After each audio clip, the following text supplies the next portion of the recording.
او کډې بچر ته ګرځوینه د باران شپه ده او په بیابان شپه ده د مسافرو کډې بچر ته ګرځوینه د باران شپه ده او په بیابان شپه ده د مسافرو او په بیابان شپه ده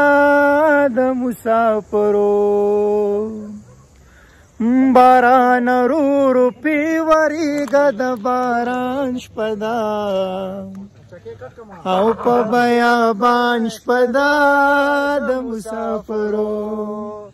باران ورو پی وریږه د باران شپه ده او په بیابان شپه ده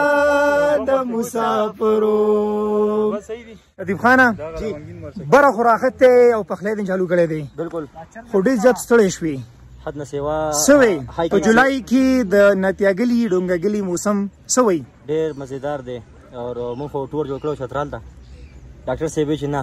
زه ته بوزم اور ان شاء الله انجوای به وږي ها ډاکټر صاحب ستا جزاک الله مهرباني چې تاسو د سې ته راوستلو چې په ژوندونو باندې جنت دی ډاکټر صاحب باندې کنه ډاکټر صاحب دی اصل کې زمونږه لانجم بده وا چې موږ ته کالان ته زو کومراټ ته زو دوی نه مری نتیاګلی ته زو مې الته بس کو یاره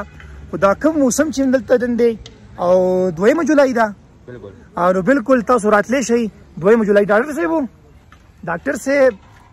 سوای کنه یاره دا وخت کم دی کنه 15 منټه کم و بجې دي او ډوب ما زګره خودل ته کم دی وریځ را کوشي وي ډېر زبردست موسم دی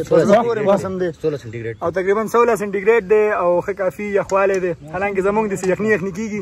خو موږ د څه د ګرم ځای نه راغلي موږ د جاکټ میکټ نه اچو ځان نه ځوانان جوړ کړی دي یو ټي شرټ کې نه بل په کاټن کې نه ځان ځوانان جوړ کړی دي تاسو سوای ویورشپ ته سوای چې راشي بالکل دی راشي ګوره دا 2 جولای دا 2 جولای 2025 او پېښور کې نوشهره کې مردان کې خټېټه ګرمي ده دلته داسې یخ موسم دی کنه پس د پورې موسم دی ښه زبردست بالکل زمونږه د پخلی ملګری چونکې په پخلی کې ډېر غټ ایکسپیرینس لري منصف بھائی نتیاګلی باره کې څه ویل غواړي یاره ماشاءالله موسم دی که ماحول دی انوایرمنټ هر څه ښه زبردست دي ډېر ښکلی بالکل او بقایا نورو خلکو ته هم دا وایو چې خیر دی لږ ځان لنډ تنګ کوي خو راشئ خامخا راشئ زه د دا وایم که نه چې په موټر سایکل راشي په موټر سایکل نه وی لطیف خانو په سایکل دی راشي خو چې راشي لوکل راشي خو راشي ژوند نه مزي واخلي او ویو چې دې سړي فرست ټایم دا خبر پکې شیر کوم د دې سړي موږ سره فرست ټایم دی چکر موږ دا سره موږ چې دا زموږ ګروپ ته د مرګري فرست ټایم خو د سره موږ چې کوم انجوای وکړل لګیا یو کو ان شاء الله دا زموږ زموږ بلا موده یادې موږ ته بالکل راځم سمندر سیبو